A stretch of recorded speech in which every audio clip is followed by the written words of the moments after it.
Hello all, and welcome to Fun FTC. Tonight we have our MTI predictions and match preview show.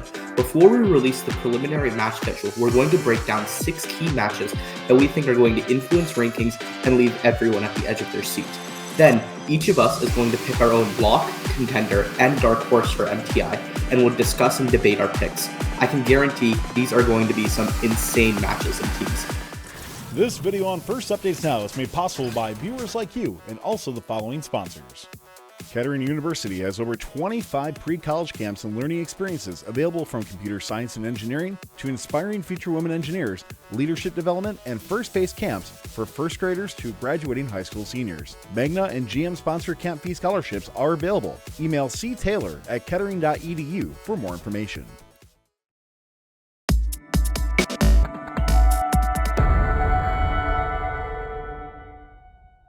Before we start with everything, I want to give a little bit of context about MTI, as all of our viewers may not be familiar with it, or this could be their first time attending. So MTI, or the Maryland Tech Invitational, is an off-season invitational hosted at the Johns Hopkins Applied Physics Laboratory in Maryland, and it's commonly known as FTC's All-Star event.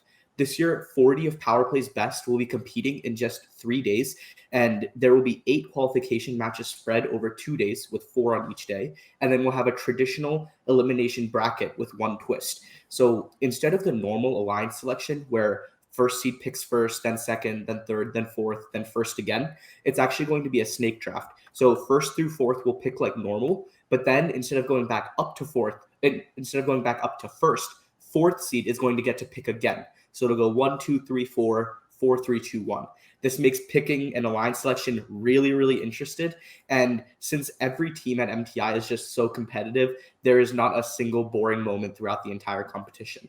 And so every team going to MTI is known for their performance on and off the field. There's multiple Inspire winners and every other award in FTC, teams have won that are going there. So MTI has 3 unique awards. There's SIQ, the Software Innovation and Quality Award, Hardware Mastery, and KISS, Keep It Straightforward and Simple. So I know it'll be a very tough time selecting just one team for each award. And before we begin, there's 2 last things. One is that I'd like to note there's only one team from last year's winning alliance or finalist alliance that's making a return appearance at MTI, and that's Team 7172 Technical Difficulties, who was last year's winning alliance first pick. And the second thing before we start is I'd like to introduce our hosts. So everyone knows me, Abhas, and then we also have Caden and Sandra on tonight. Why don't you guys say hi? Hello. Hello. All right, and Caden, why don't you kick us off with your first matchup? So starting off our matchups for the night, we have Qual 41, which has teams 13-356 RoboForce and 17-962 Roto-D2 on the Red Alliance versus 9-889 Cruise Control and 1-2-791 Iterative Intentions on the Blue Alliance. Solely based on OPR, the Red Alliance is predicted to win, but I know that the teams on the Blue Alliance will not go down without a fight. So let's first break down teleop. The 2 teams that stand out for having exceptional teleop are Cruise Control and RoboForce. Having these teams go head-to-head will definitely lead to an interesting match where they're battling for ownership of the junctions. Moving on to auto, we already know that each of the teams are capable of a 1+5, but it really comes down to if they want to take the chance and battle for the high pull. In this match, I can definitely see RoboForce and Roto-D2 having the upper hand because Roto-D2 has a far high pull auto that they can run, and if RoboForce happens to run against Cruise Control, I can see RoboForce gaining a lead as they have a pull guide to stabilize a wobbling pull while Cruise Control doesn't. We saw in a couple of the matches at Worlds that if Cruise Control goes to score on a wobbling junction, they will sometimes miss because they have no way of stabilizing the junction. What do you guys think about this matchup? Yeah, no, Caden, I think you gave a fantastic overview. I think there's definitely some other factors at play here. I'm going to talk a little bit on the Blue Alliance's side here. Cruise Control, seeing them perform at Worlds, they do have that camera that they use for adjustment in Autonomous that really helps, I think, their reliability and consistency in Autonomous on those wobbling junctions, as you mentioned. And then with Iterative, there is just so much going on with this robot. First, definitely is the weight. They have, I don't know, like off the top of my head, like a list of the heaviest robots, but I feel pretty confident saying that they are definitely up there. I think another big factor is just their versatility. Their slides are super, super long for depositing. Easily they can reach any one of the 4 junctions around them at any given moment. So I think that's really going to help. And I believe they have a butterfly drive. So I think that may be what they're showing in this clip here.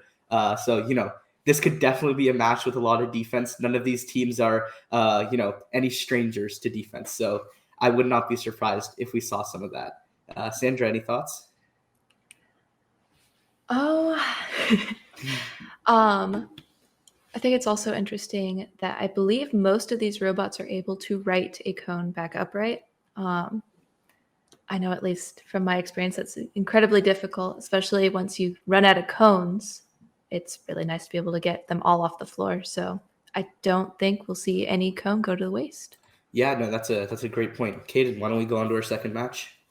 All right, for the next matchup, we have again 9889 Cruise Control and 21229 Quality Control on the Red Alliance versus 12599 Overcharged and 12014 Firewires.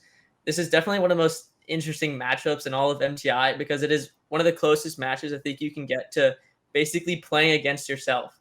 To start up Firewires and Cruise Control, they basically have identical bot designs with a claw that grabs on the top of the cone and a virtual forebar and a lift to then score and deposit the cone.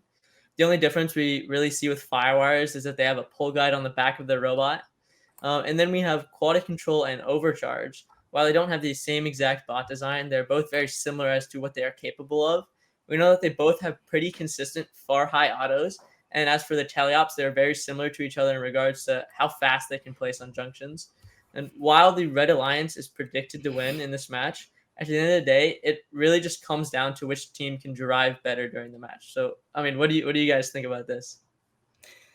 Yeah, Sandra, you want to go ahead first? Well, my heart, I'm set on Overcharge's side. Cruise Control is interesting. I think that it'll be a very equal matchup.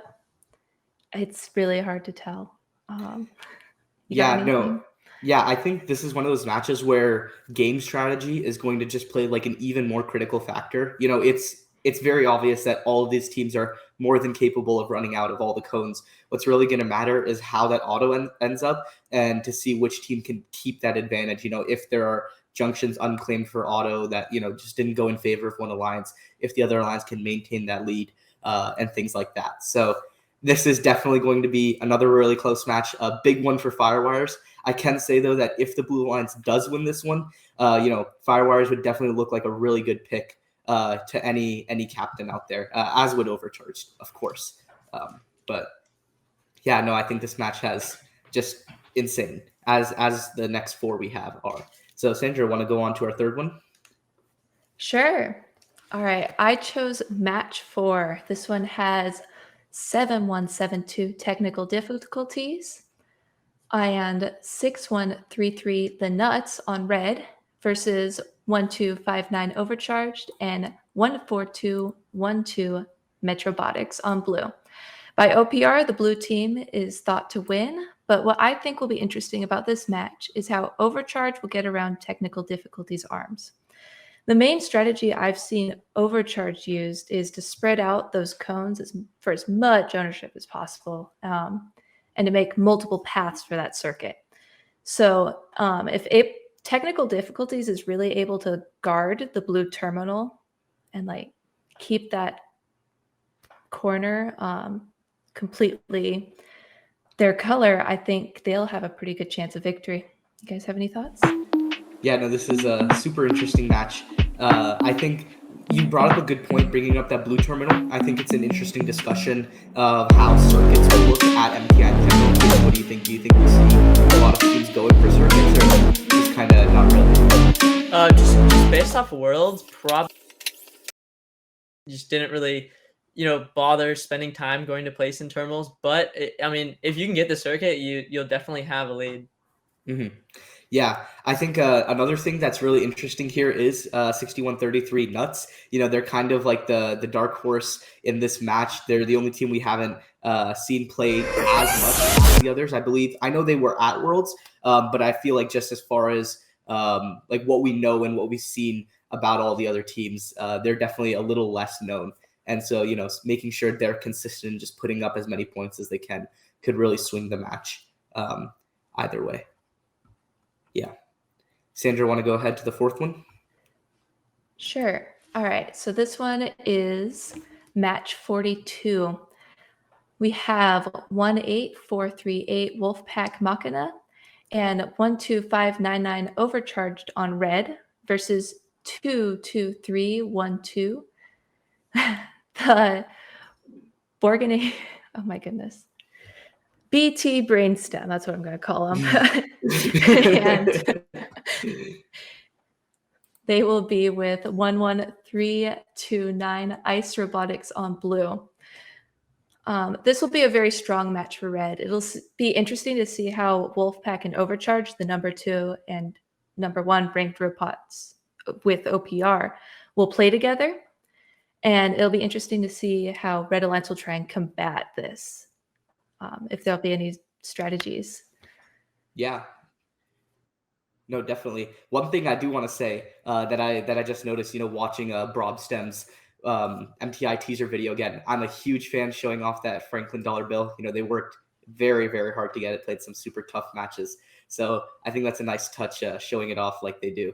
But talking about qualification 42, definitely another heavy hitter. It's pretty interesting how Overcharge has been in like all 4 of the matches we've talked about so far.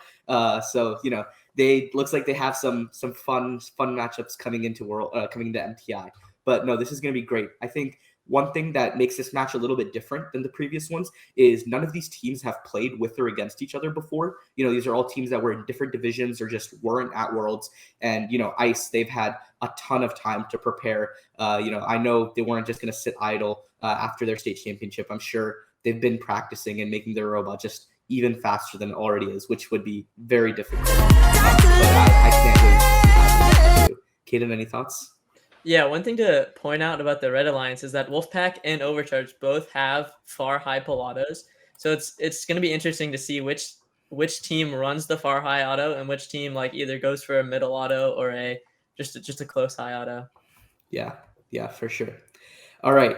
I'm going to go on to my first pick. I think you guys have had some good picks so far, but honestly, I think this one takes the cake. I looked through the match schedule and my jaw just dropped when I saw this one.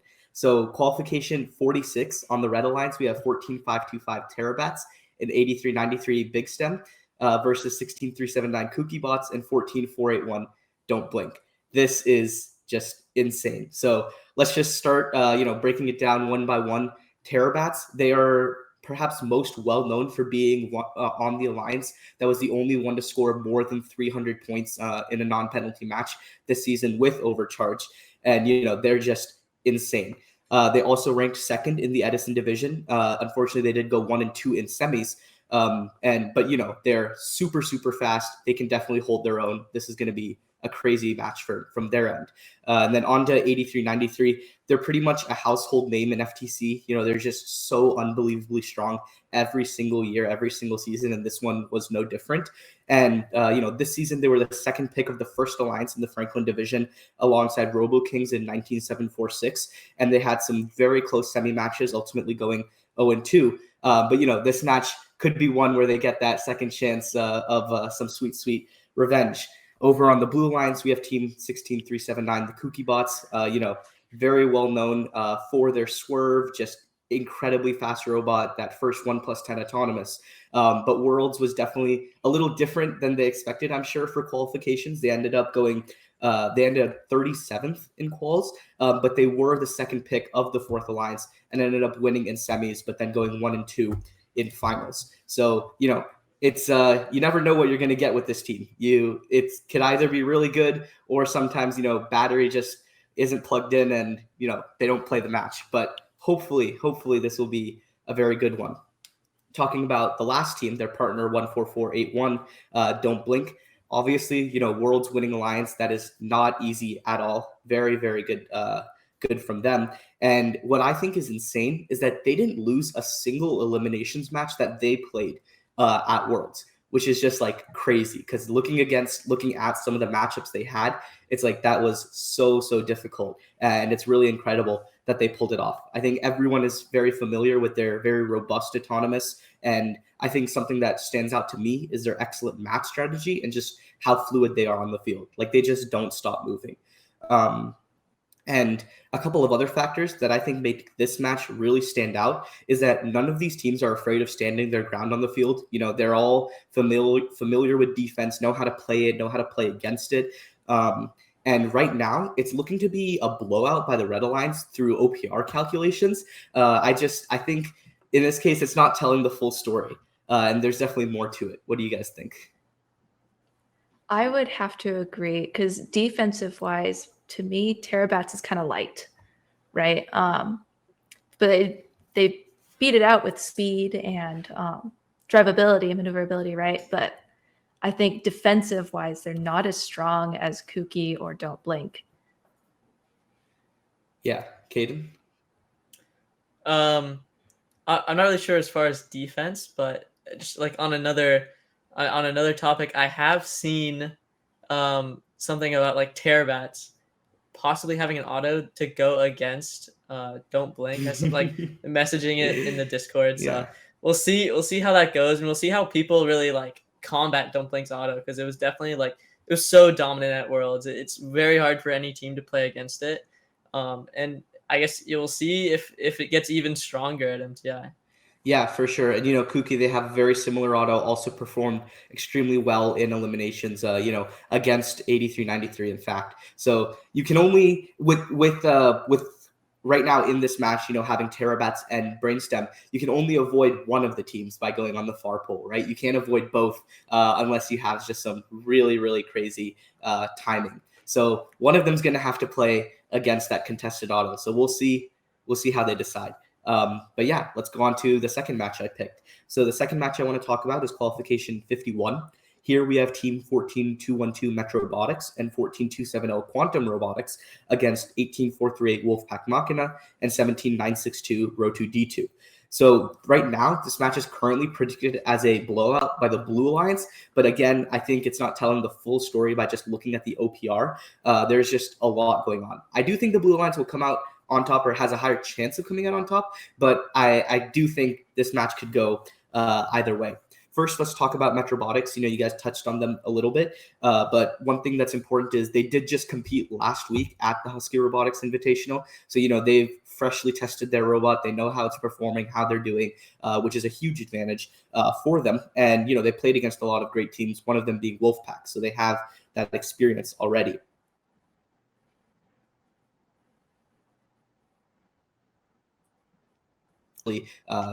Focusing on that ownership of the junctions. Now, going on to Team 14270 Quantum Robotics, that's going to be very interesting.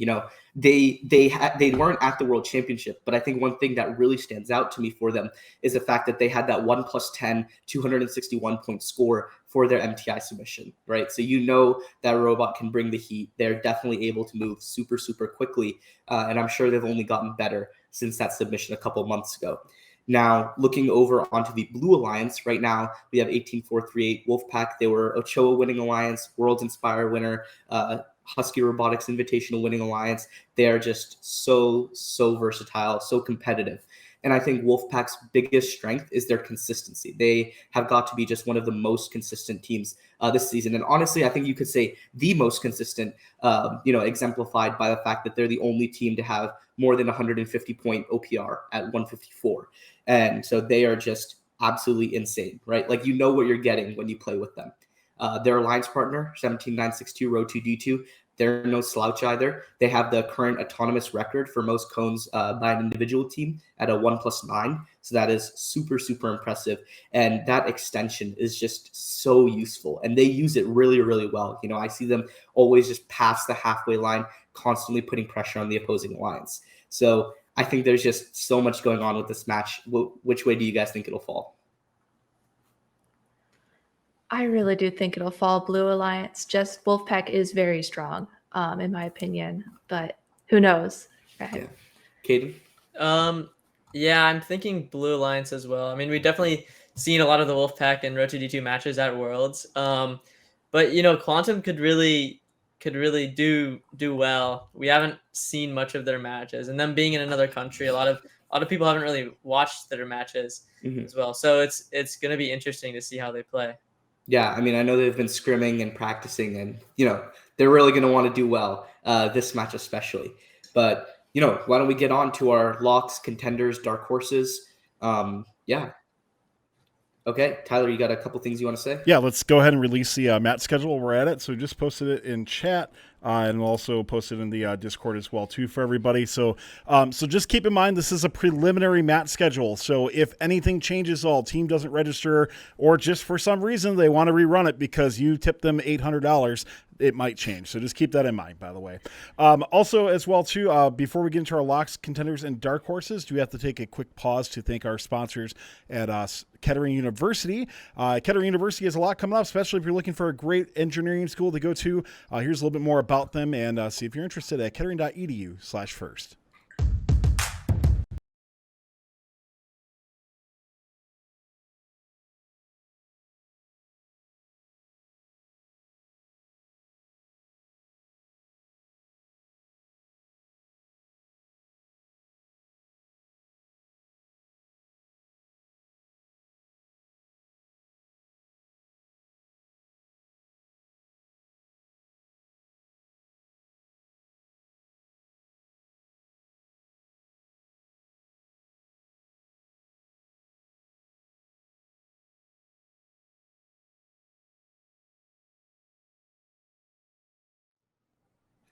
All right, let's get into some of our individual teams to highlight for MTI this weekend. So each of us pick one team from each category to talk about. We have locks, teams that we think are very good, that have very good odds at being captains and at the end of qualifications or just taking it all home. Contenders, teams that are great high-end picks, but just may not be captains for one reason or the other. And then dark horses, teams that may fall under the radar and could be a steal for a line selection. Caden, start us off with your lock. All right, for my lock, we have none other than the first pick on the winning alliance at the World Championship, 2-1-229 Quality Control. They were one of the few teams to achieve a full rebuild before Worlds, which massively paid off for them.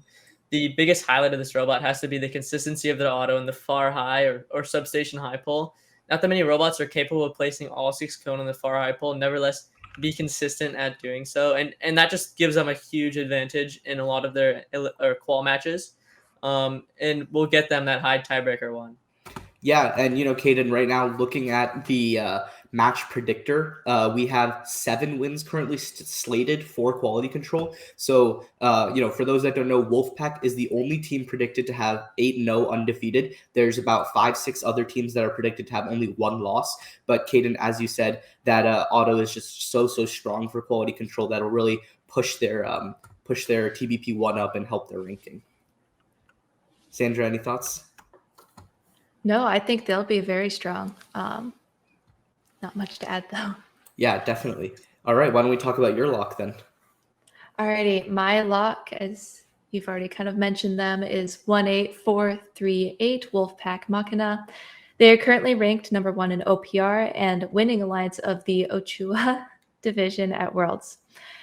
The robot is fast at both picking up and placing cones. Their autonomous is consistent, and they're hard to push around. I think with a solid partner, they could really win it all. Yeah, no, I think right now, from the looks of it, qual shouldn't be their problem. But you can't jump too far ahead. You got to focus on just winning those matches one at a time. But Wolfpack definitely one of the best teams to do that. I think I can't wait to see what they've brought to MTI. If they've made any changes, I doubt they have. I mean, there's not really a reason to. But that team's always thinking about what to do better, and I'm sure they're going to try and do it as much as they can. Yeah, Caden, anything else? I think that's all. Yeah. So my lock has to be team 14481 Don't Blink for a couple of reasons. I already talked about some of their strengths when discussing match 46, but there are some more that I want to highlight. First is our match schedule. So this one is going against the numbers a bit, but I think Don't Blink has a more manageable match schedule than other teams. I'm not saying it's like a complete walk in the park or anything like that. I think it's okay though. Like it's not terrible. It's doable. And right now they're only slated for 2 wins. So, that doesn't reflect the best on my end, but I think they'll go between 6 wins and 8 wins, leaving them ranking very, very high up. And second is their teleop. They just have one of the strongest teleops I have seen this season. Like it is insane how fast they move. We have a clip coming up on screen soon, showing their teleop in a match, and it is just insane. Like, they just don't stop moving. They use their extension to the fullest ability, and I think that's one of their greatest strengths. And it's just like the second a cone, an opposing cone has been taken, an opposing junction has been taken, they'll claim it like a second later. There's just no time to waste. I mean, you can see it on screen right now in this match, and they won Worlds for a very good reason. I could see them doing MTI. Caden, Sandra, what do you guys think? I mean, yeah, their strategy during Worlds, during the teleop period of the match was, I mean, they would just always go for that mirror strategy. And it just works so well. They're always consistent with it and always ensure that they get ownership. It's, I could see them easily winning in teleop and getting that ownership. But, I mean, their auto, it's just insane. It's the big topic has been, how do you beat their auto? Yeah. I think one thing I do hope, it's like the team knows what's going on in the Discord, right? Like, it's not like they've just like turned it off. They don't think anybody's going to try making an auto against them. I'm sure they have, some plans in the works, but overall, I think just how fluid they are, how adaptable they are. Like, you can't come up with a strategy against that. Like, it's just too strong, Sandra, anything you want to add? Oh, I don't know. I feel like you guys covered it pretty well. Yeah. So, Caden, why don't we go into your first contender? All right. For my contender, we have 9889 Cruise Control. They were the first pick on the Finalist Alliance in the Franklin division at Worlds. And the most notable thing about this robot is just how consistent it is in teleop. Having a small bot allows this team to easily maneuver and zip around the field. And while they didn't really change much going to Worlds, hopefully we'll see they like make some sort of small or minor modification for MTI. Yeah, no, that would be super, super interesting. So right now, looking at the match predictor, Cruise Control is also slated to go 7-1, like a couple of the other teams we've talked about tonight. So that definitely looks in their favor as far as match schedule goes. We'll see how it turns out, but as you said, they're just so fast in teleop. And Sandra, anything you want to add about this team? They are fast. Almost too fast, in my opinion. They will need a lot of drive practice to make sure that they're getting those cones on those poles. Yeah, that's all I have. No, I definitely want to add a little bit about that. So Cruise Control, they were on the alliance with Kooky Bots and Juice, so I saw them practicing a little bit. And one thing that I thought was like super, super cool, the way they would practice, like obviously since they're just one team, is they would have like their mentors and members act as robots on the field, but they wouldn't act like realistically in the sense like they would just mirror or like play as like what like a decent team would do. They would be like super, super tough about it, So they would be taking cones off, scoring them elsewhere, or just adding cones into the match, like making it nearly impossible for Cruise Control to win. So, it really, really prepared them super well, making sure they're extremely adaptable and versatile in any match situation. And I definitely think it's showing up. The Cruise Control is very easily able to show it off. Yeah. So why don't we get into your contender, Sandra? Alrighty. My contender is 12599 Overcharged. They've had a dominant year, sitting at number 2 in OPR and qualifying 4th in the Edison division. I saw them at an event recently, and their robot is still performing really well. They have a sturdy and consistent autonomous. They can place cones quickly and are fierce strategists when creating multiple lines for circuits and ownership. Yeah, no, Overcharge, we've talked about them a couple matches tonight. Definitely very strong. In my opinion, one of the reasons they're a contender and not just like an immediate lock is the fact that they have so many tough matches to play against. We must have highlighted 3 or 4 of the matches that they're going to be in. So that'll definitely make it tough for them to just, guarantee those wins or increase the probability of doing really, really well. Caden, what do you think? Yeah, I think their auto is crazy. That far high pull. I mean, watching a couple of the matches, just them get it like almost every single time. And that obviously gives them a huge advantage during the qualification matches. But as you said, they have a tough schedule. So yeah, we'll see how that plays out. Yeah, for sure. So my contender is Team 17962, Row2D2. So they're another team I already talked about a bit when discussing matches, but I just had to take them as my contender. They are so fast, and they have so much potential with those long intake slides, and I think they really, really use them super well. And so one of the reasons I have Rotu as a contender and just not as like an immediate lock or a dark horse or anything else is that they had some issues at Worlds, and I believe they were electrical. But even though they had those issues, they still went 7-4, ending 11th, and were the first pick of the number 1 seeded alliance in their Jemison division. So, that definitely counts for something. That's why I didn't put them as a dark horse, but it's also why I didn't take them just as an immediate lock. I think, again, that 1+9 autonomous is just so powerful. We'll see that in this match on the screen. They just finished it, and it was such a key reason they won this match, beating high definition. So it's like, I can't wait to see how it does at MTI. Another interesting thing is with the old field tiles versus the new field tiles. MTI, I believe, has announced that they're using the old field tiles. So Rotu, they've done plenty of testing on that. I'm sure it'll be more consistent for them, something they're more used to. So pretty interesting to see how that turns out. Caden, what do you think? Yeah, as you mentioned, they ran that 1+9 in a match. I mean, I would love to see that at MTI, but I mean, a lot of the teams are going to have, those high scoring autos. So it'd be interesting to see if like any team at MTI runs over 1+5, knowing that their partner is going to be good. No, I can see a couple matches here and there where you would run it. I think with Rotu, the biggest advantage is that they have it on that central high pole, so they don't have to worry about interference from either of the opposing robots. But it is definitely a very, very risky play. You got to be very confident in your robot in order to run that. And I think there's few robots that are like that at MTI. Yeah, why don't we jump into your dark horse? All right, for my dark horse, we have 310 Stoy Fission. They were finalist alliance captains at the New York NYC Championship, and only a handful of teams this year were able to reach the solo score of 252 and above, and this was one of the teams to do it. This team really reminds me of 19746 South Stem, with a similar style virtual 4-bar and pull guide, and overall they just have a super clean and quick tally-op, and I'm sure they will impress at MTI. This is one of the teams that I didn't really know about until like before MTI and like the submission matches started coming out on YouTube. So after I watched that match, I was like, wow, how I've not seen this team before. Yeah, no, Stoy Fission, definitely fantastic team. They have been at MTI before. I know at least last year, I think maybe a year before as well. So they're familiar with the level of competition there, and very, very fast. We know this robot style works. We saw it perform very well in Houston. So I wouldn't be surprised if they're a great pick for an alliance at MTI. Sandra, anything to add?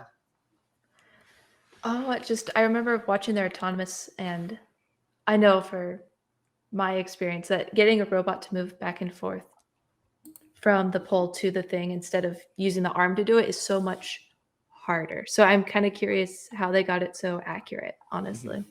Yeah. All right, let's go into your dark horse then. All right, my dark horse is 14525 Terabats, holding 8th in OPR and placing 2nd during qualifications at the Edison division. While the robot is a bit light, it makes it fast and removable. And they have a full 1+5 autonomous and hold the current world record of 309 with 12599 overcharged. I would have put them higher, but I don't know. Yeah, no, definitely an interesting pick. Terabats is a strong team. We've talked about them a lot tonight. I think they definitely have a good shot at taking it all. They do have some very interesting matches, as we've talked. Caden, what do you think? Yeah, just one of those teams that are extremely solid in teleop, just so fast. And yeah, they're definitely gonna do well. Yeah, no, one thing I'd like to mention is it just popped in my head. Terabats, we did a fantastic behind the bot with them. And, now that I'm looking back at it, we did it with so many other teams that we've talked about tonight. And we'll do a ton more at MTI. But definitely learned a lot about their robot, how they do their driver strategy, autonomous, everything. They're really, really an excellent team. I think they do have some tough matches. Predictor says they'll end up doing pretty well. But, we'll see how it goes in just a couple days. Yeah. So my dark horse is a team that did not compete in Houston this year, but they definitely held their own in NorCal. So 13356 RoboForce was the finalist alliance captain in NorCal, ending undefeated 6-0 in their division for qualifications, but having some very narrow losses in finals. Overall, they had some really good qualities that make them like an ideal dark horse, in my opinion. So first, their driving capabilities are just like extremely clear. They're one of the few teams to submit a 252 along with Sty Fission, as you pointed out, Caden. And, that's the max score with the 1+5 auto for MTI. And second, I'm a huge fan of their strategy. I think they adapt super, super well, and they're very versatile. One thing that just makes them just another advantage for them, another thing they can have in their back pocket so they can do better in matches. And then something that I think adds to like the whole dark horse factor is the fact that they didn't compete at Worlds, right? So that's twofold, right? You can look at it that they've had more time to work on their robot and maybe aren't burnt out from Houston like other teams could be, but it also means that they haven't had the chance to put the robot through its paces as much, right? Every team at Worlds got the chance for 11 extremely competitive qualification matches, at least, and a lot more eliminations as well. And so not having that is interesting, but I think I've seen RoboForce doing some scrimmages, so that's super useful. Definitely learn a lot every time you go to one. But I think one reason like they're not a contender or a lock or anything like that is they have a pretty tough match schedule, in my opinion. Just naming some of the teams they'll be playing against: Wolfpack, Brainstem, Robotics, Cruise Control, Cookie Bots, Quality Control. It's like, that's a pretty heavy schedule. But they definitely have some more partners, and they have some really good matches. So I'm excited to see how they do. But what do you guys think? Seeing that MTI snake picking, I think they're definitely gonna be like a solid. Like if their qual matches don't go as well, they're definitely gonna be like a really solid second or first pick. But having that snake picking is just, it's gonna be so interesting seeing. Like the fourth alliance is going to be a lot stronger than it like would have been at Worlds. Yeah, and one thing I'll add to that, Caden, you're saying the fourth alliance will be strong at Worlds, but even at Worlds, the fourth alliance is so strong. I remember counting it at the time, but I think there were fourth alliance upsets in like 3 out of the 4 divisions, right? And so if that was at Worlds and now the fourth alliance is going to be even stronger, it's going to be crazy how it turns out. But Sandra, you sounded like you had something to add. Yes. Losing out on like that, not getting that experience at Worlds is hard. Strategy wise, like even watching it isn't quite the same because you're not getting to apply your robot the same way you would in person. So that might be rough strategy wise, trying to catch up, if that makes sense. Yeah, no, definitely. I think one thing that will go in their favor is that there's a ton of practice time. I know MTI is opening up the whole venue and offering at least 2 practice fields for a couple hours on Friday, the day before qualification matches even start. So I'm sure they'll be doing a lot of networking, talking to teams, showing off what they can do, just like all the other teams should. But yeah, I think that'll really play in their favor for MTI. So I think that's going to wrap up our MTI preview show. Please tell us what teams you think will do really, really well, who could have been a dark horse. Let us know in the fun Discord or comment on the YouTube video. We just can't wait until the matches start in just under 3 days. So, Caden, want to kick off our outro? Thank you for all the follows and subscriptions we received today. Don't forget that you can subscribe for free through Twitch Gaming. We hope you enjoyed this episode of FTC Live. If you want to stay connected with what First Updates Now FTC is doing, follow us on Twitter, Facebook, and Instagram at FunFTC, and join our Discord through the link in the chat. Yeah, and on behalf of myself, Caden, Sandra, and our producer Tyler working behind the scenes, I'd like to thank you all for tuning in. Keep an eye out for future new FTC content coming on YouTube, and of course our MTI stream this weekend on Twitch. That'll be all. Bye, everyone. Bye. Bye. This video on First Updates Now is made possible by viewers like you and also the following sponsors. Kettering University has over 25 pre-college camps and learning experiences available from computer science and engineering to inspiring future women engineers, leadership development, and first-based camps for first graders to graduating high school seniors. Magna and GM sponsored camp fee scholarships are available. Email ctaylor@kettering.edu for more information. Don't forget to like, subscribe, and ring the bell to stay up to date on our new videos. Keep the conversation going and provide your input to our content. Watch our live shows at twitch.tv/firstupdatesnow. Join our Discord at discord.gg/firstupdatesnow and check out Fun FTC on Facebook, Instagram, and Twitter, and First Updates Now on Facebook, Instagram, TikTok, and Twitter.